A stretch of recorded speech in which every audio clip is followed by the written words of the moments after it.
Bismillahirrahmanirrahim. Assalamualaikum warahmatullahi wabarakatuh. Adik-adik mahasiswa yang mengambil mata kuliah digital ekonomi atau ekonomi digital. Pada pertemuan kita kali ini, pada pertemuan ke-7, kita akan membahas tentang konsep dari Internet of Things. Langsung saja kita masuk ke pembahasan. Oke, untuk pembahasan pada materi ini ada beberapa. Yang pertama adalah definisi dari Internet of Things. Konsep dasar dari Internet of Things ini seperti apa. Kemudian yang kedua adalah tantangan dari Internet of Things. Kemudian yang ketiga adalah unsur pembentuk Internet of Things. Internet of Things ini dibentuk oleh apa saja? Apa saja yang membuat ekosistem dari Internet of Things ini sehingga dapat sangat membantu aktivitas-aktivitas yang ada di yang dilakukan oleh manusia. Kemudian yang terakhir adalah implementasi Internet of Things. Jadi implementasi dari Internet of Things ini pada berbagai sektor, termasuk diantaranya adalah sektor ekonomi dan keuangan. Bagaimana perkembangan teknologi saat ini? Kalau kita lihat, memang perkembangan teknologi saat ini sudah sangat baik, sudah sangat cepat ketimbang beberapa tahun yang lalu. Kalau misalkan dahulu sebelum adanya teknologi, mungkin untuk mendapatkan satu informasi itu akan sangat lama. Sementara kalau misalkan kita lihat saat ini dengan adanya teknologi yang dibenamkan pada berbagai gadget ataupun berbagai device, kita dapat mengakses informasi yang ada di berbagai belahan dunia hanya dengan satu sentuhan jari saja. Jadi kita bisa mencarinya itu melalui handphone ataupun gadget lainnya. Sementara kalau dulu kita lihat itu informasi itu hanya dapat tersebar ketika ada koran lokal maupun internasional yang menulis kemudian menyebarkannya ke berbagai negara. Sementara saat ini sudah sangat cepat. Ini adalah salah satu manfaat dari adanya Internet of Things. Jadi Internet of Things itu adalah membenamkan atau mengimplementasikan internet sehingga dapat diakses informasi ataupun teknologi-teknologi yang lain itu dapat terbantu dengan adanya jaringan internet ini.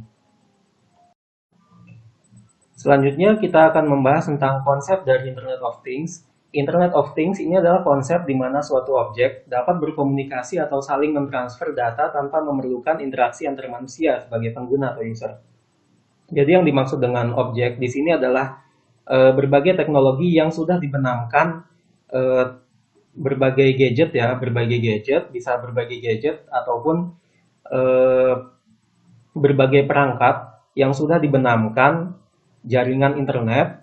Kemudian objek tersebut diharapkan dapat berkomunikasi dengan gadget atau perangkat lainnya, sehingga dapat sangat membantu aktivitas-aktivitas yang dilakukan oleh manusia. Contohnya ketika kita akan melakukan transaksi di marketplace ataupun ambil contoh lah di Tokopedia. Nah itu ketika kita akan melakukan pembayaran terhadap barang yang kita yang sudah kita beli, itu akan kita menggunakan mobile banking, di mana mobile banking ini sudah sudah terhubung dengan koneksi internet, sehingga dengan dengan perangkat ini kita dapat berkomunikasi dengan bank tempat kita menyimpan dana. Nah itu contohnya ya. Kemudian selanjutnya adalah Internet of Things atau IoT adalah struktur di mana objek dan pengguna atau user disediakan identitas eksklusif dan kemampuan untuk pindah data melalui jaringan tanpa memerlukan interaksi antar manusia. Jadi sini sebagaimana yang sudah saya jelaskan tadi, objek itu adalah perangkat lunak, perangkat yang sudah dibenamkan atau diimplementasikan jaringan internet. Dan pengguna atau user itu adalah kita sendiri. Nah, jadi objek atau perangkat tadi dan kita itu sudah disediakan identitas eksklusif. Kalau misalkan kita ambillah contohnya adalah laptop itu ada namanya Internet Protocol atau IP. Itu adalah salah satu identitas eksklusif dari satu laptop tersebut atau satu komputer tersebut. Hal ini juga sama dengan gadget lainnya, misalkan seperti HP. HP itu sudah ada identitas eksklusifnya tersendiri. Jadi ketika kita akan mencari, ketika Kementerian Telekomunikasi ingin mencari apa namanya, apakah HP ini apa namanya, HP ini yang memiliki identitas khusus itu terdaftar di Indonesia atau tidak, maka Kementerian Komunikasi akan tinggal mencari identitasnya saja. Jadi ketika apa namanya, tidak terdaftar di apa namanya, website Kementerian Komunikasi, Kemkominfo ya, Kemkominfo. Nah itu berarti HP tersebut tidak terdaftar di Indonesia. Dan kalau kalau tidak salah sekarang di apa namanya, menjadi sebagai salah satu barang yang ilegal. Ini kalau tidak salah gadget ataupun HP-HP yang tidak memiliki identitas tersebut dan tidak terdaftar, memiliki identitas tapi tidak terdaftar di Indonesia, itu sudah dimatikan jaringannya. Jadi dia tidak bisa mendapatkan sinyal sinyal provider telekomunikasi seperti Telkomsel, XL, itu HP-HP yang tidak terdaftar tersebut tidak memiliki sinyal tersebut, tidak bisa menangkap sinyal tersebut karena sudah diblokir oleh Kemenkominfo. Kemudian IoT mengacu pada mesin atau alat yang bisa diidentifikasikan sebagai representasi virtual dalam struktur berbasis internet. Nah ini IoT ini mengacu pada mesinnya, mesin dari device yang kita gunakan seperti laptop ataupun smartphone. Selanjutnya adalah tantangan terbesar dalam membangun Internet of Things atau IoT ini. Ada tiga, setidaknya di sini ada tiga tantangan terbesar. Yang pertama adalah menjembatani kesenjangan antara dunia fisik dan dunia digital, termasuk sinkronisasi data, infrastruktur jaringan, dan pendukung lainnya. Contoh realnya di sini data yang ada di Dukcapil itu tidak sinkron dengan banyak data yang tidak sinkron dengan data yang ada di KPU. Jadi kalau misalkan kita merujuk kepada pilkada yang akan diselenggarakan pada bulan Desember 2020 nanti, itu ada kemungkinan pemilih atau calon pemilih yang memiliki eKTP ataupun KTP yang ada di di satu kota, itu kemungkinan besar juga bisa jadi dia tidak terdaftar sebagai pemilih pada yang tercatat di KPU seperti itu. Itu contohnya ya. Kemudian yang selanjutnya adalah sistem keamanan yang harus ketat untuk menghindari bocornya informasi digital. Jadi di sini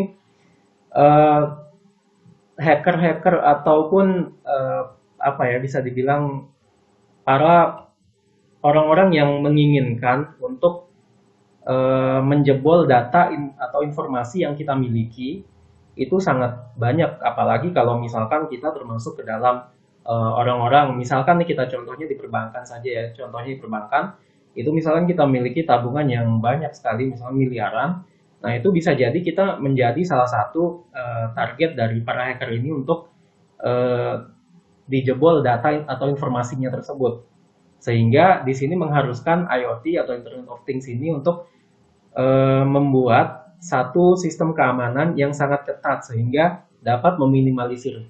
Mungkin kalau dibilang menghilangkan itu tidak bisa, tapi bisa diminimalisir aksi-aksi untuk melakukan aksi-aksi yang dilakukan oleh hacker ini untuk menjebol data informasi kita. Selanjutnya adalah biaya pengembangan IoT yang tergolong mahal. Nah, di sini contohnya ketika satu provider ataupun satu perusahaan telekomunikasi ingin meluaskan jaringan internetnya ke daerah-daerah atau ke pelosok-pelosok, otomatis mereka diwajibkan atau mereka harus membangun satu infrastruktur, satu tower khusus untuk bisa dibilang memperpanjang jaringan tersebut sehingga dapat diakses oleh orang-orang yang berada di pelosok. Nah, untuk membangun satu tower ini sendiri itu termasuk cukup mahal juga, tergolong cukup mahal. Jadi di sini adalah salah satu tantangan yang bisa dibilang tantangan terbesar dalam membangun IoT atau ekosistem dari IoT ini. Selanjutnya adalah unsur pembentuk IoT. Di sini ada 4. Yang pertama adalah artificial intelligence atau AI.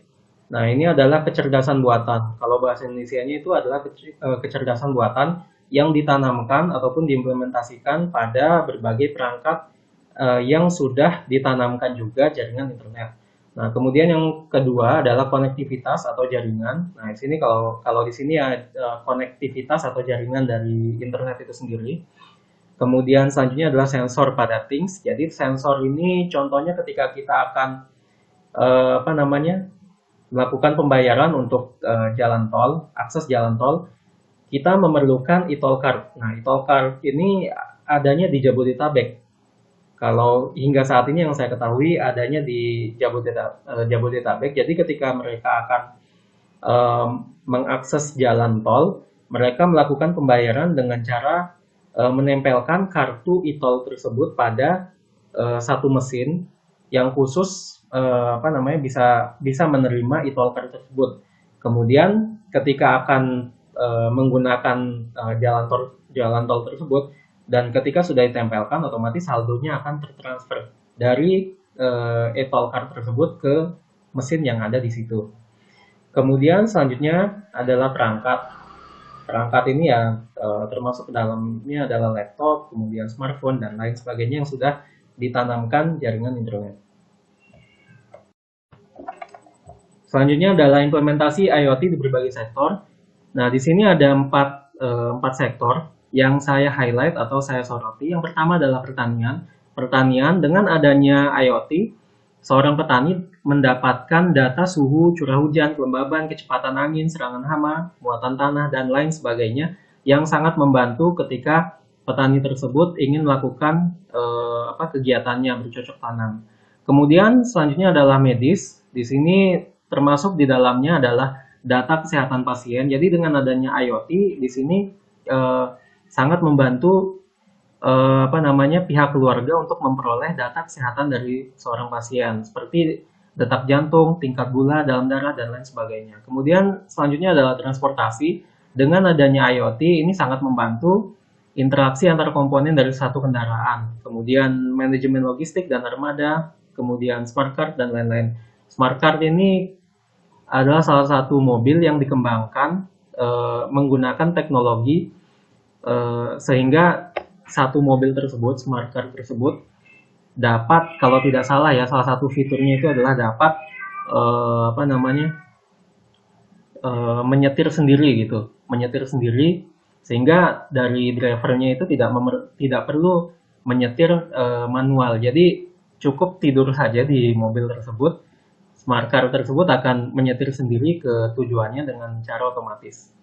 Kemudian selanjutnya adalah ekonomi dan keuangan. Ini contohnya e-money. E-money ini hampir sama dengan kalau kita lihat dari bentuk fisik dari e-money ini, itu hampir sama dengan e-toll card yang tadi kita sudah bahas. Kemudian selanjutnya adalah mobile banking. Kemudian perdagangan instrumen investasi, ini salah satu contohnya adalah saham. Saham itu kan menggunakan jaringan internet untuk melakukan transaksinya. Berbeda dengan dulu mungkin ya. Kalau dulu itu kita harus atau kita diwajibkan untuk datang ke lantai bursa, kemudian di lantai bursa tersebut kita akan melakukan perdagangan dengan broker dan investor lainnya secara manual. Artinya ketika kita akan membeli saham,